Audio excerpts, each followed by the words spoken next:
I spent the last week studying hundreds of small YouTube channels led by incredibly talented creatives, and in 90% of cases, there were two, maybe three things standing between those creators and real growth. Simple things, easily corrected things even. The problem isn't your talent. It's the fact that nobody ever taught you how to package your work in a way that makes people actually care. And listen, I'm not gonna claim to be some expert, okay? YouTube is changing all of the time. What worked in 2020 when I first started won't work anymore. But after creating hundreds of videos and having this be my full-time job, where I have consistently made 6 figures in revenue for years now, I think I'm qualified to have some takes. So welcome back to Business Breakthrough, the series where I roast or really just give feedback on your creative business. I reviewed hundreds of applications for this episode and selected 4 amazing artists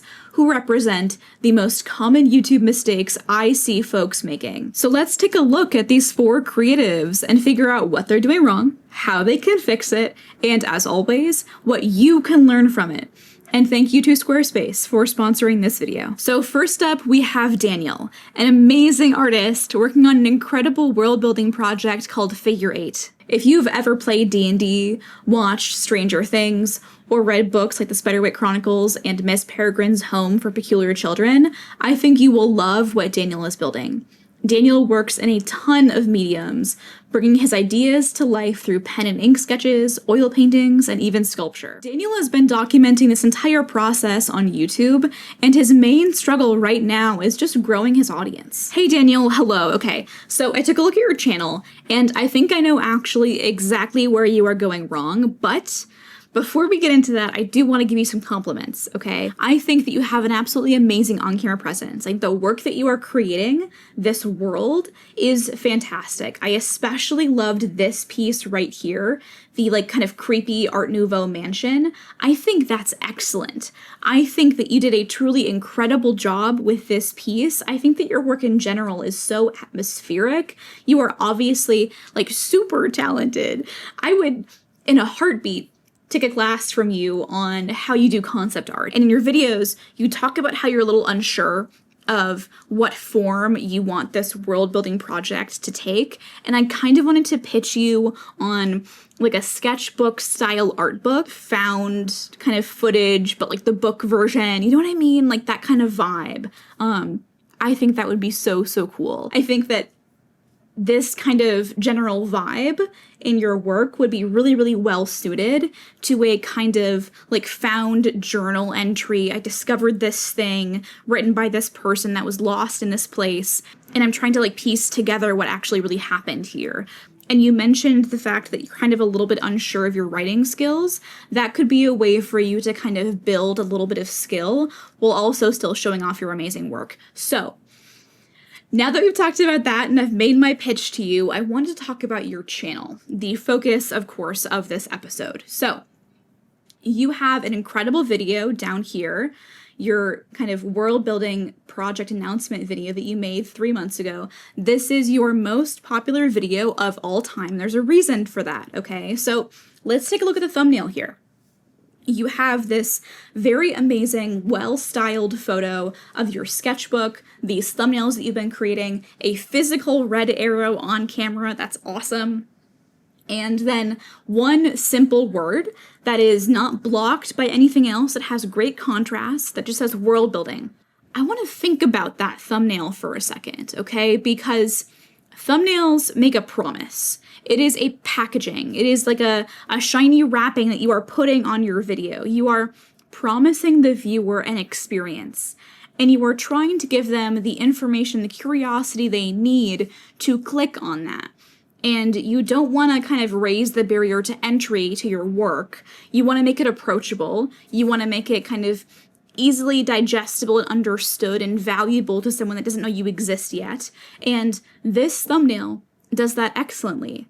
You have your title as just, I'm making a book for my world building project. And then we see the project in the background. That's why this video did so well, because the value proposition of the thumbnail is super clear. So now let's take a look at your more recent videos. These two especially right here, the Sirens card and the Lonely Fisherman. it's way less clear to me if I haven't seen the video what this is actually about, what I am going to get. You have effectively raised the barrier to entry for your work. You have made yourself less approachable. And at your size, that's a problem, right? You can't pull a Emma Chamberlain and like have a thumbnail and a title that like gives us no context and like does nothing to tell me what the video is about. That's not,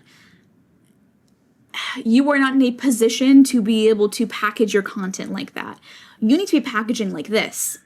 You need to be talking about what the video is. These thumbnails, they're well executed. You have great art direction. They look very cohesive visually, but I don't know what they're about. And that's, again, a problem. So a way that I would kind of reframe this whole series is to be a little bit more in line with this other creator called Lily's Illustration. And I want to point out to you how they package their world building project. Creating a fantasy postal service. Okay, there we go. There we go. Tell us what you are creating. Put it to us in words we will understand. Show us the visuals in the thumbnail, right? And then just tell us what it's about. And there are other videos over here, same story. Designing video game food, 30,000 views. And they have their concept art and finished illustration on screen, like they're showing us. I want to kind of challenge you to go more in that direction of being a little more literal, or you could be like really kind of far out there, go in the total opposite direction of what I just said and be more like Nobi1. Let's take a look at this person's most popular videos. I love this creator. I think it's really weird and unsettling and wild. And if you wanted to do more of the kind of like spoken word storytelling-y kind of stuff that you did in these two videos, where you had like kind of more static visuals and you were kind of reading a story to us, you should do it kind of like this. So this creator titles their videos in a way that like has broad appeal because it is so strange. It sparks curiosity very effectively. So you can do the kind of literal description of Lily's illustrations, saying, you know, hey, I'm designing a fantasy mouse character, or like, I'm designing magic items of the ocean, kind of stuff like that where it's more literal. Or you can go in the total opposite direction and be even more obtuse and kind of curiosity spark. And title your videos things like, hey man, don't freak out, I just have a question. And it's 1 minute long, 5 million views. Or living with a friend who transcended humanity, 3 million views 1 year ago. Like, these videos are strange and unsettling. They're kind of like a thing that I would expect to find on TV at 3 a.m. when I have had too much Benadryl. You know what I mean? Like, there's a vibe to it. There's like a weird, unsettling energy. You can have that in your content. That kind of fits with the themes of your world in some ways, right? In one case, you are kind of building a community of folks that love world building and love writing and art just as much as you. And in the other case, you're building an audience of folks that love the unsettling themes of your work, that resonate with the storytelling kind of monster creation components. Now, granted, you could totally like forget everything that I just said and do your own thing, but I think these two approaches are grounded in what's actually working for other people, which is great, and I think they would kind of help you build fans of your work. So for all of you watching at home, I would really think about how you can make your content more approachable for folks that have no idea you exist, for how you can reach a broader audience and package your work in a way that could have broad appeal. So that's my advice for you, Daniel. I'm going to subscribe, and I'm going to see how you do. So next up, we have Allison, an incredibly talented gouache illustrator that I have actually featured before on this channel. Allison creates cozy, magical artwork about her original characters and YouTube videos for creatives wanting to deepen their relationship to their creative practice. While Allison's business has been doing okay, she's still a long way off from being able to go full-time and make this into a sustainable income. Hey Allison, okay, so here is your channel. While I scroll through this, I notice that for the past 6 or 7, maybe 8-ish months even, there's a problem with your thumbnails. And I'm betting that folks watching will be able to tell me too. It's a common problem. I am also guilty of this, okay? Like, you're not the only one. Your thumbnails look really similar. You have image of your work and then text on the lower left. And It's good that you're putting text there, right? Text on the far right gets covered up with a timestamp. So it's good that, you're being vigilant of that. But I think you're in a rut. I think that you have kind of stopped innovating a little bit with your thumbnails. And listen, it would be a different story if this was working, right? If you were getting tens of thousands of views on a regular basis by copying kind of yourself over and over again, by having the same kind of general format. But I don't think it is working is the problem.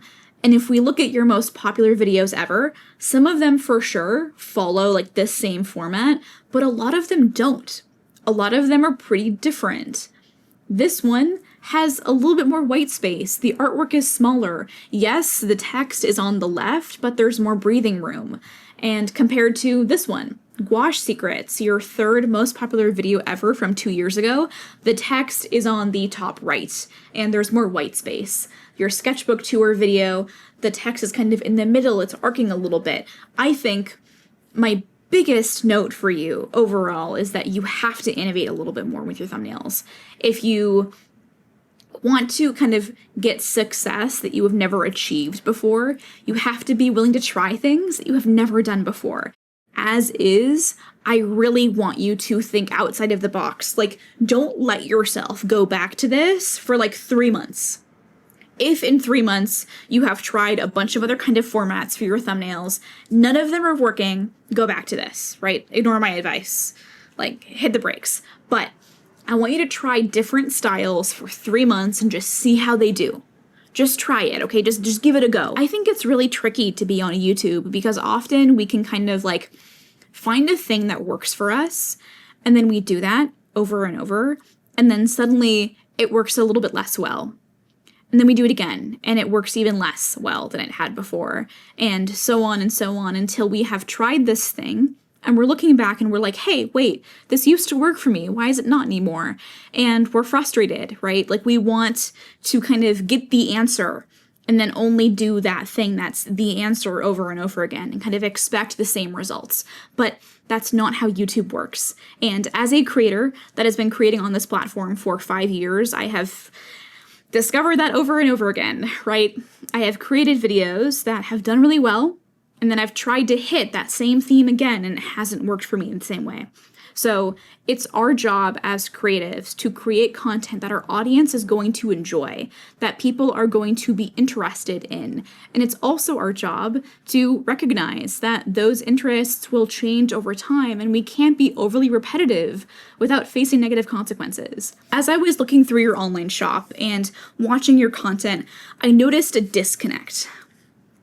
In your kind of content, Allison, there's this tension, I think, between the products that you are selling and who you want to be and the videos that you are making. So right now you're making videos for creatives and you're talking about your work, the books that you have coming out, like this journey that you are on with your original characters and kind of crafting these stories. And you keep offering like prints and stickers and like this book that's coming out, and that's awesome, but I'm really worried for you if you want to be someone that is, an author and an illustrator, and you want to make money from that as your source of income, and you don't want to be an educator full time, which, by the way, there is nothing wrong with that. I am an educator. I love doing this. I am so passionate about it, but there is a difference, right? There is a difference between being a full-time artist and a full-time art educator or an educator in general. If you want both things, if you want to create educational content for creatives,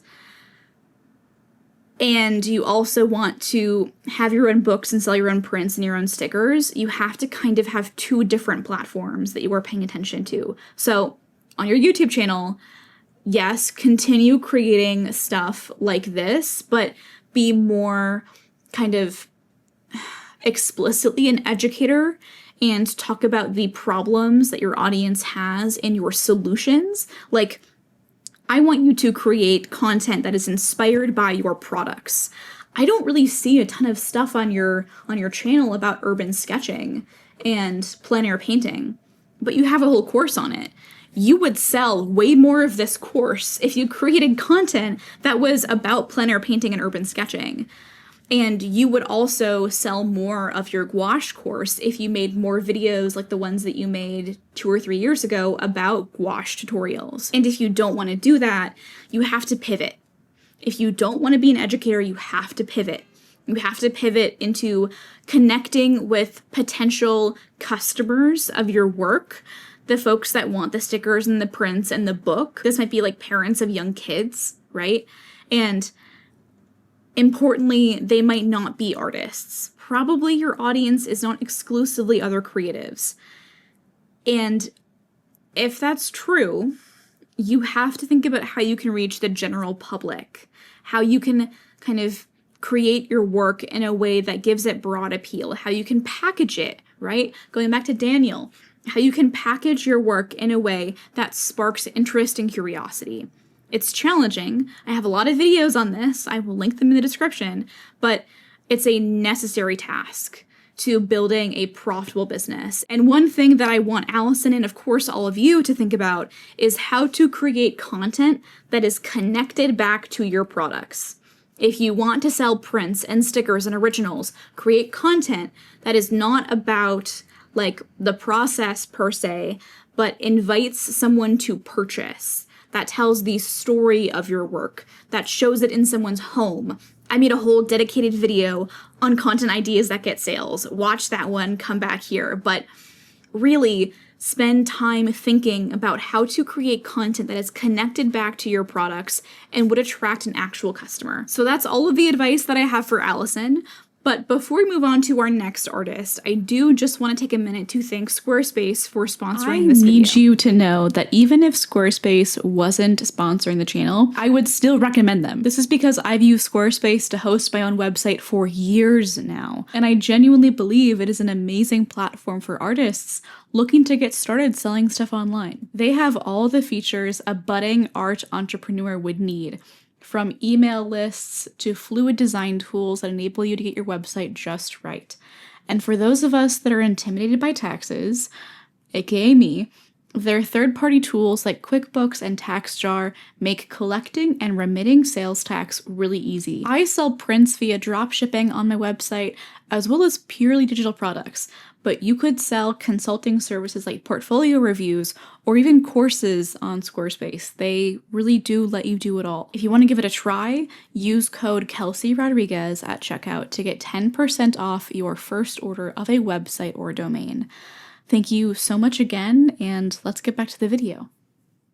Next up, we have Lee, an artist creating chill art vlogs after pivoting away from booktube content to focus on their creative practice. Lee has a big goal of working full-time as an art content creator through YouTube, Patreon, and the sale of their own products, but they are struggling with getting enough content out there to really find their footing and grow. Hi, Lee. Okay, so here is your channel. I'm going to assume that the past 8 or so videos are pretty reflective of the kind of content that you really want to create, or at least like the content that you are creating at present. In your form, you mentioned that you really want to build a fan base for folks that like are interested in your original projects, your OCs, right? Like the big things that you are working toward, and that you have some videos privated from your booktube days. So here's the thing. When I take a look at the past 8 or so videos that you've posted, I don't really get a good sense of like what these big projects actually are. I don't have a good sense just looking at the titles and thumbnails. Having seen the videos, I know more, but like just looking at this packaging, I don't really see what big things you're working toward, what like big mission you are trying to accomplish. And I think it's really good to be super explicit about the kind of content that you're creating. I think one thing to think about when it comes to vlog content in general is curation. Vlogs are very curated. You are essentially turning your life and your creative practice into a TV show. And that TV show has characters, right? It has locations, it has plots, it has story arcs, it has character arcs, right? You, as a character on this TV show, will have an arc. You will have a journey, right? In some sense, right? Casey Neistat, as kind of controversial of a figure as he is now, was in his daily vlog era, curating his life. He was telling a story. He was picking out the most interesting bits. Your favorite creators are not lying to you in their vlogs. They're not like performing, but they are curating their life and their content, right? Like they are picking out the most interesting bits of the footage they have to tell a story. I kind of want you to think about how you can improve the packaging of these kind of art vlogs that you are creating, and how you can tell more of a story, how you can consider yourself as a character on a TV show in the middle of a story arc. Because you do have a mission, you do have a journey that you are on, right? You are trying to go full time. You're trying to live a life that you are happy with. You're trying to be fulfilled and satisfied. You're trying to build a body of work. Like you talk about in your videos, you are trying to do something. You are trying to accomplish a big goal, a series of big goals even. But your content as is does not tell me that you are a character on a journey. It does not tell me that you have a big mission, that you are working towards something. Maybe that's because you feel a little bit stuck in your life right now. You feel like you are kind of not moving as quickly as you would like, but that's also a part of the story, right? Like your struggles to take consistent action, your struggles to have energy even to do things is a part of this narrative. And I kind of want you to talk about that more. I kind of want you to tell us what's going on. I want you to, again, tell a story, a true story, a dramatized version a little bit in your content for sure, right? Again, it's curated, but you are telling a story. So instead of titling your videos Sketchbook Tour, OCs, Studies and Struggles, I want you to tell me the thing that you accomplished, or how long it took you, or how it felt emotionally, how challenging it was. Like, this sketchbook almost killed me. This sketchbook took me 2 years to complete. Or this sketchbook helped me write a novel. This sketchbook helped me, do something. And same with the weekly sketchbook videos you've been making, or your draw with me videos. I want to feel like I am checking in on a TV show that has a journey in it. If you are creating more intentionally, you don't have to post quite as much, because the posts that you are making are more intentional. They're higher quality. Hopefully they will even get better results, right? And going back to what I was talking about with Allison, I do think that there is a very real sense in which the content that you create filters for the audience that you build. If you want a different audience, if you want an audience that is willing to take out their wallet and pay you money, you may have to slightly rethink things and create content that's not just for other artists. I'm also a little bit unsure kind of what you are creating with these original characters. I want more kind of clarity on that. I want you to talk about that more in your content. I do feel like I am not as informed as I would like to be. And as a potential viewer, I'm not seeing the big project again, right? And I really, really want to understand the thing that you are working toward. So having watched your videos, I know that you are already watching Shay, but I do want to mention her again here because I think that she does a really great job of kind of lowering the barrier of entry to her work, of packaging her OCs in a way that gives them broad appeal. This video in particular did really well and has a couple of things that I love in the packaging. So designing my Y2K witch character, fun world building plus comic writing. This on its surface is not dissimilar from other videos that did not perform as well, like these two especially, designing Paladin Applejack and designing Vampire Fluid Fluttershy. Those have a little bit less broad appeal because they mention the character's name, not the trope they're associated with. But Y2K, witch character, that has broad appeal, right? That lowers the barrier to entry.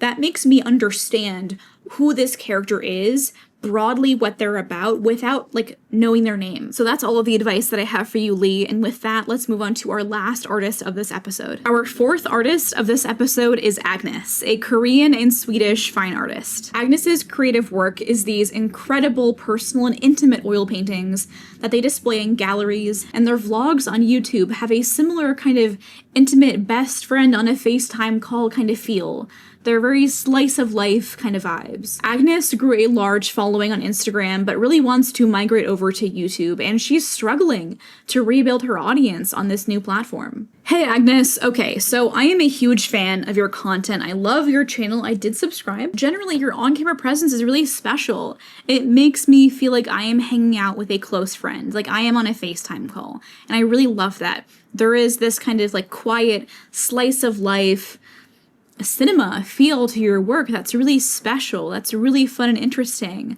I like especially the takes that you had in this video. I watched this video like 2.5 times, I think, to kind of understand your philosophy when it comes to business and marketing. And we echo a lot of the same things. Like, we have a lot of the same core beliefs. So it's great that we're aligned like this. You also understand that your audience is not always other artists, that you have to let go of your ego and create really unselfish content to appeal to folks, and that a brand is important. Being memorable, being unforgettable even is important, and having kind of a world that you are creating with your content that feels immersive and special and unique is really vital as a creative in the digital age. So here's the thing.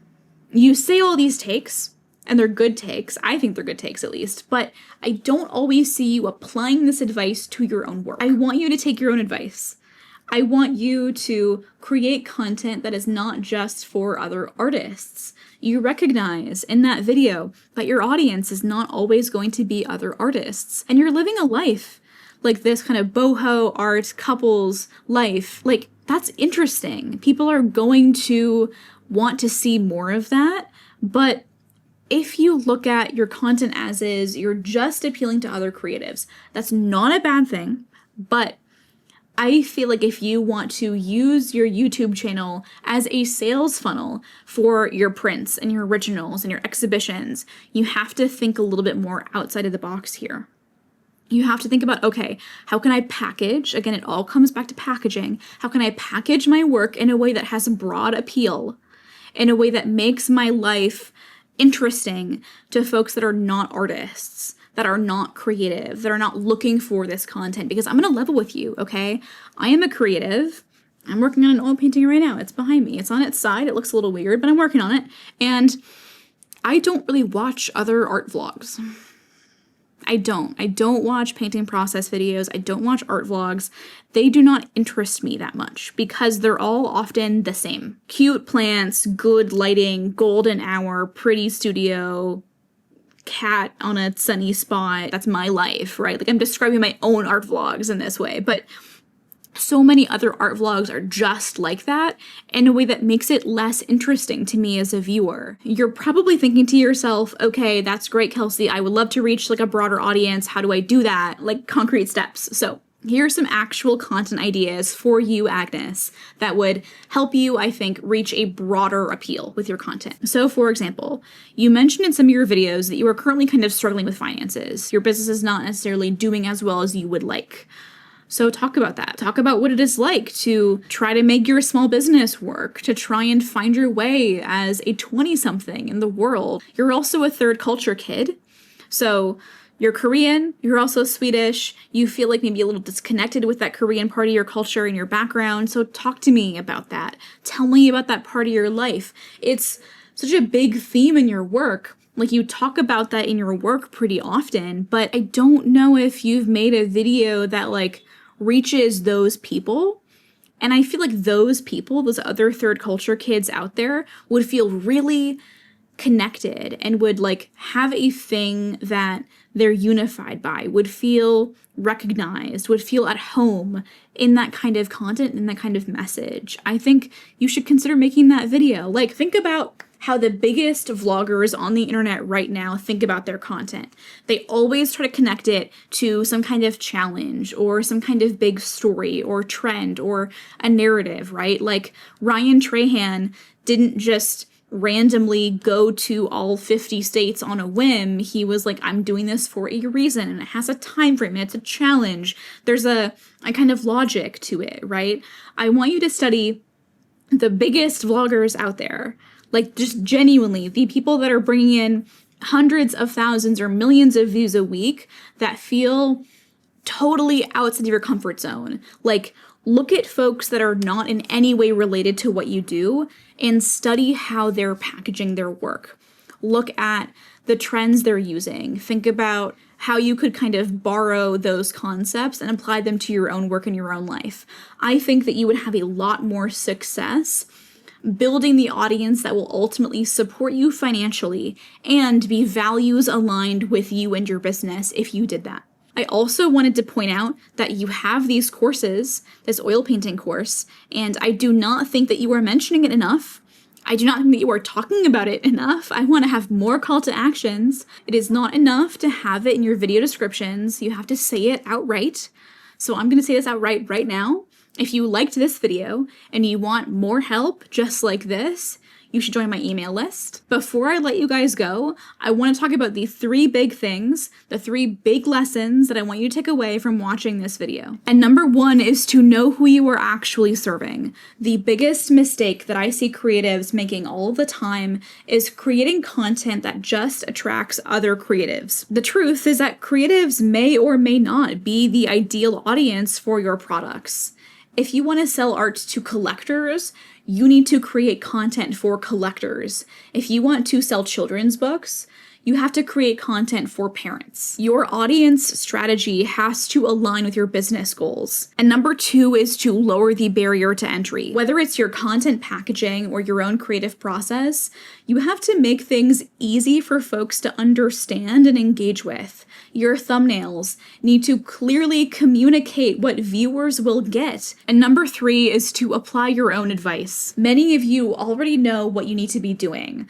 The disconnect is just in your implementation. If you understand that content should be unselfish and serve your audience, make sure that you are actually doing that. And if you know that you have to be selling more actively, put those call to actions in your videos. And speaking of call to actions, if you loved this video and you love this series, you're going to love my book and you're going to love my email list. And good news for you is that you can get a free preview of the best chapter in my book, my favorite chapter, by joining my email list. The link for that will be in the description. And if you want to keep hanging out with me, you should watch this video next to learn about the 5 content ideas that will get you sales.